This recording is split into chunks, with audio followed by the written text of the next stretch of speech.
Hey guys, Pete here, coming to you from the Positively Pete Art Studio in Huntington, Indiana. So I'm doing a series on pour paintings, and this will be technique number 4. Now this is a more advanced technique, so it's probably not something you want to do initially, but hopefully as your skills improve with your pours, this is something that you can work toward. So I'm going to stick with the same colors throughout. With this one, I'm adding a couple colors. So I actually we'll have 8 total. So orange, I have neon pink, I've got magenta deep, I've got turquoise, bright blue,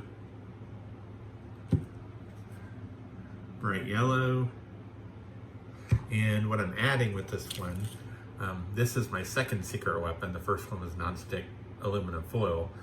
This is my other secret weapon, silver. I don't add a lot of it, but it gives the colors kind of a metallic sheen without taking over those colors. Something else I'm adding with this one is titanium white.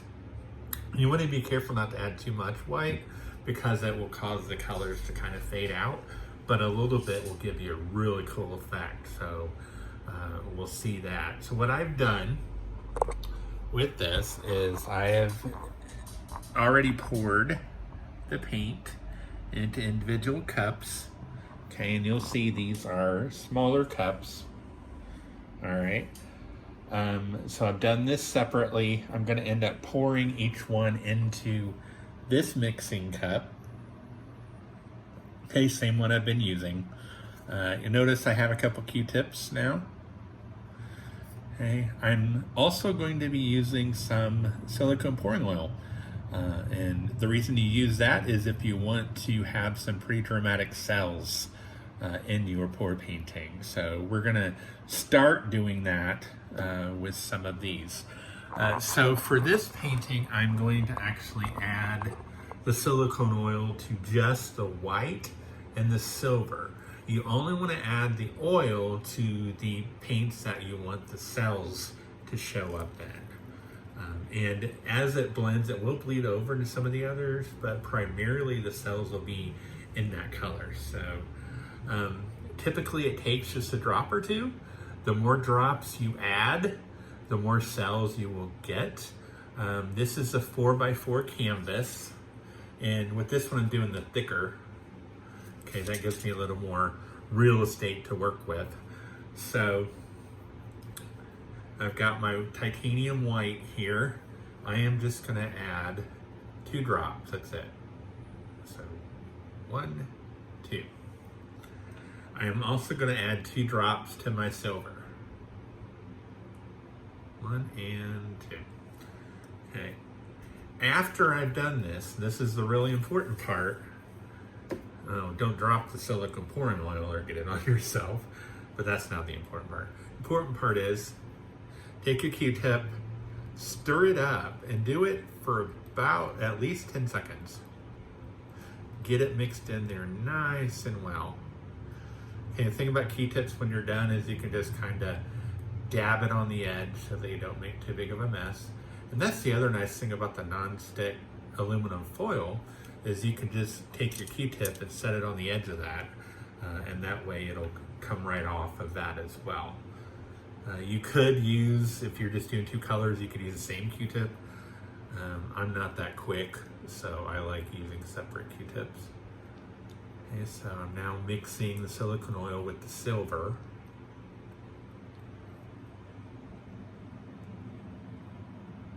Okay, and then I'll take that and just dab the excess on the edge and put the Q-tip right next to the one with the titanium white.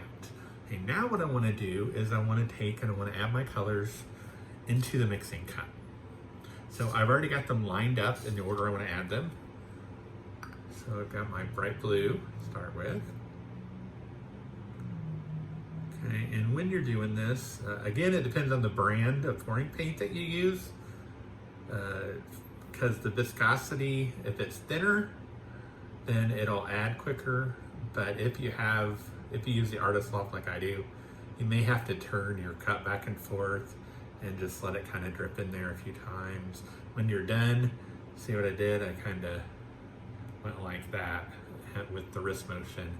That keeps it from dripping on the outside of your mixing cup.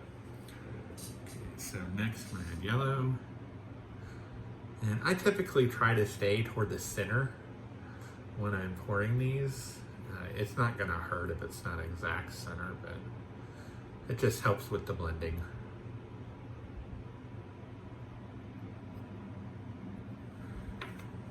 And next I'm gonna add my orange.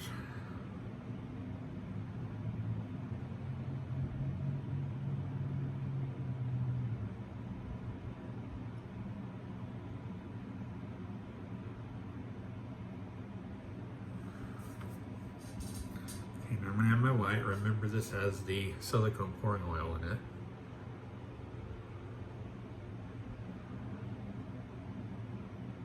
And you'll notice it changes the viscosity a little bit, makes it a little thinner and runnier.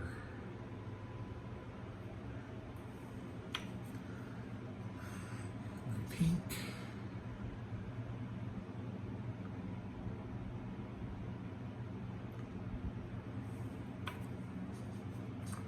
My magenta deep.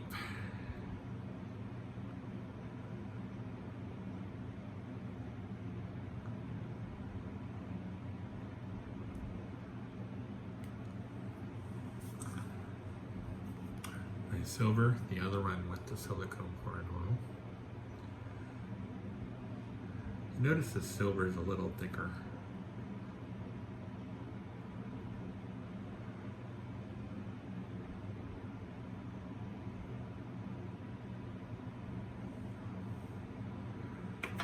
And then finally, last but not least, my turquoise.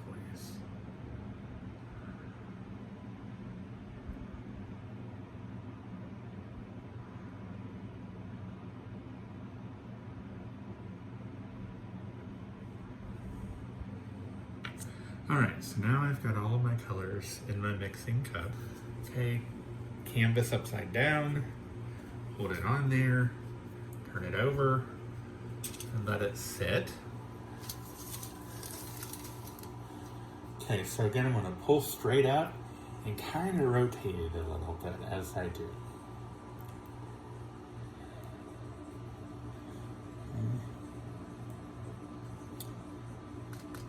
Tap a little bit. Notice I did the same wrist motion with that cup. I'm all for minimizing the mess. Okay, I'm gonna do my L's. So L in the corner here. And then the pouring technique's the same. Just let it go with ya.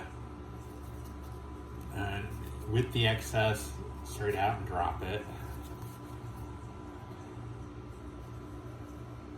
Again, you want to do this with all of your corners.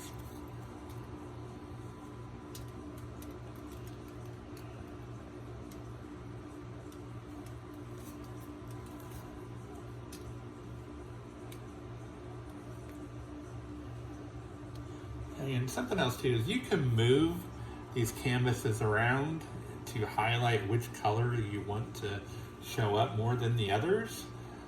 So just move it around until you're happy with it. You'll notice with the bigger canvases, they typically don't cover all of the sides, so I'm going to use my technique of using the excess paint on my gloves to just kind of paint the sides. Okay, be careful when you're doing that to not interfere with the top.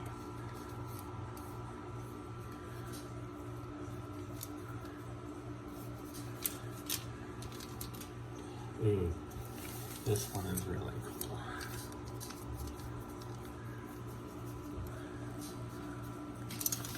Oh yeah, you're gonna like this one. Take off the gloves here.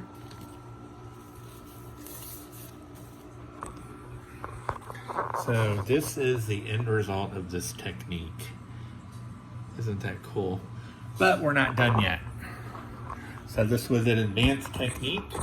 So I'm going to use, since I use silicone pouring oil, I'm going to be using my butane torch. Okay, you could also use a hair dryer. Again, my advice, if you're using a hair dryer to bring out the cells, do it on the low setting, because a high setting typically blows the paint right off the canvas. So I'm going to use my Bernzomatic butane torch. Safety note, if you're planning on using a torch, make sure you have a fire extinguisher ready. This is an ABC. Okay. Because you can accidentally catch your painting on fire. I haven't done it yet. However, I have caused a little bit of smoke. Okay, so if you're a child, please make sure you have adult supervision. So I'm going to light my torch. I'm going to press the button to keep the flame constant. So I'm going to turn it on high. Now what I'm going to do, you don't want to touch the paint. You want to come close, but you don't want to touch. And I'm just going to go over the surface. What this is going to do is this is going to bring out the cells. Okay, remember I just added cells to white and silver. You can see them forming there in that silver. Okay, notice they're not forming anywhere else except in the silver and what the silver blended with, okay, and the white. So just go over the surface. Again, be careful, be very careful not to actually hit the paint with the flame. Just keep it close to it, but not touching. And as you can see, the cells are really forming. So when you're done, you just turn off the torch and set it aside. And so now, this is what we have. So one other note about pour paintings. I used to get really excited when I get them done. And as I said, they sometimes take 2 or 3 days to dry. It depends how much paint you use. But what I found is when I come back in 2 or 3 days, see, the thing about pour paints is it's more fluid, so it still moves.